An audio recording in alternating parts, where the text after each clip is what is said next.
Saan nga ba dapat mag-invest? Dito o sa ganito? So, ayan guys, watch it para malaman. Before you invest in gold, there's one very important thing you must know first. Gold is not fast money, and if you don't understand this, you might feel disappointed.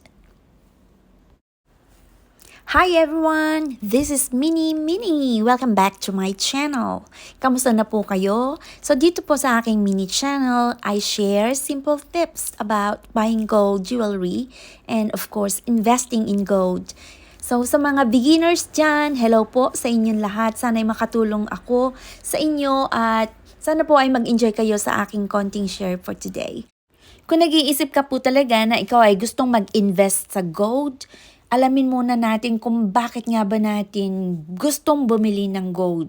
Para ba saan ang purpose mo? Sa long-term savings ba ito o gusto mo lang talaga na preserve yung wealth mo, yung hindi mo basta-basta magastos. Pero kung ang gusto mo ay para kumita dito, hindi po ito talaga para sa mga quick profit na inaasahan ng marami dyan pag bumili ng gold. So, pangalawa na nga po dyan ay kailangan nating maunawaan natin. So, understand gold purity. Usually guys, sa mga gustong mag-invest, ang binibili nila ay yung 24K or yung 999.9. Maganda po talaga yan sa investment kasi pure na pure ang gold niya. Pero kung gusto mo lang naman yung maganda, good balance po ng value at saka yung pwede mo rin pang araw-araw na gamitin, ayan, 22K at may tatak nga po itong 916. At yung 18K, iyan ang sikat na may tatak na 750. More on fashion nga po yan. Napakagaraming magagandang designs ng mga jewelry, ng mga gold jewelry kapag ito po ay 18K. So nasa sa inyo na po yan kung anong gold purity ang gusto nyong bilhin.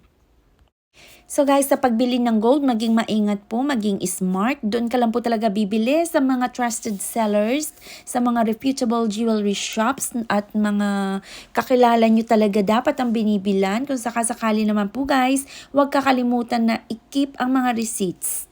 Gold prices go up and down.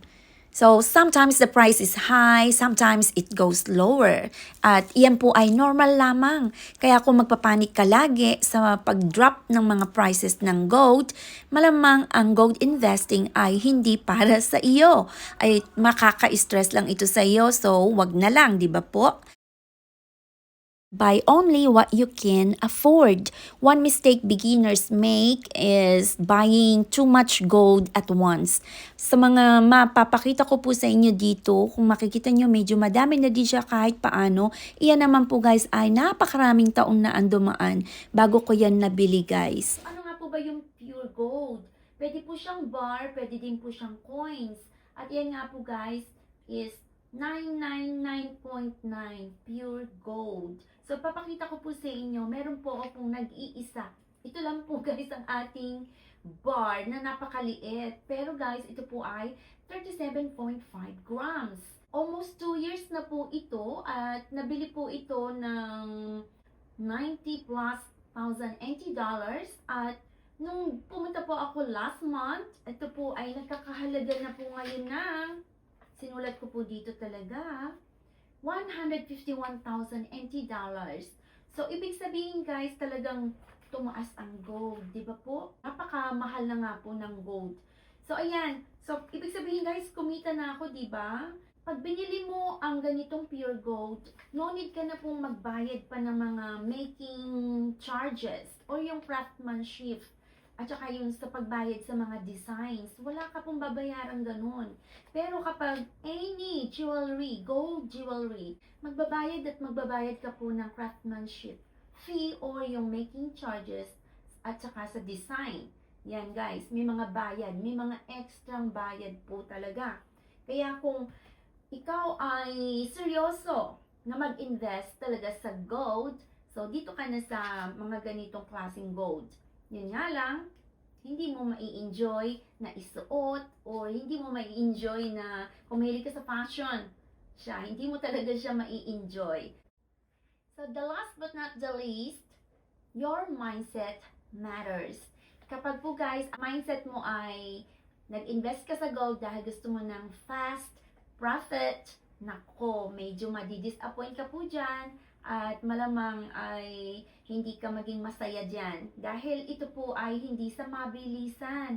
Ang pagkita dito, kung gusto mong kumita dito, talaga pong nag-iintay. Mahabang panahon na pag-iintay. At kung ikaw ay mainipin, malamang baguhin ang mindset para po makapag-continue ka sa pag-i-invest dito sa gold.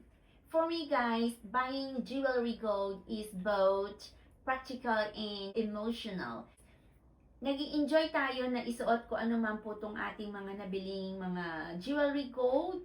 At the same time, alam natin na meron itong value at alam natin na anytime na meron tayong pangangailangan, meron tayong mabilisan na madudukot, di ba po? At sa mga viewers po natin na nandito pa rin hanggang sa part ng video na ito, maraming po salamat sa inyong suporta.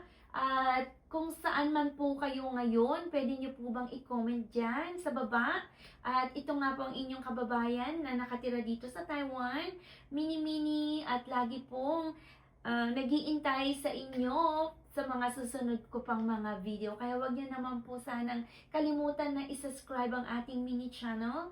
At wag na rin po niyong kalimutan na i-click ang notification bell na yan nang ma-notify naman po kayo sa mga susunod ko pang mga videos. Maraming po salamat.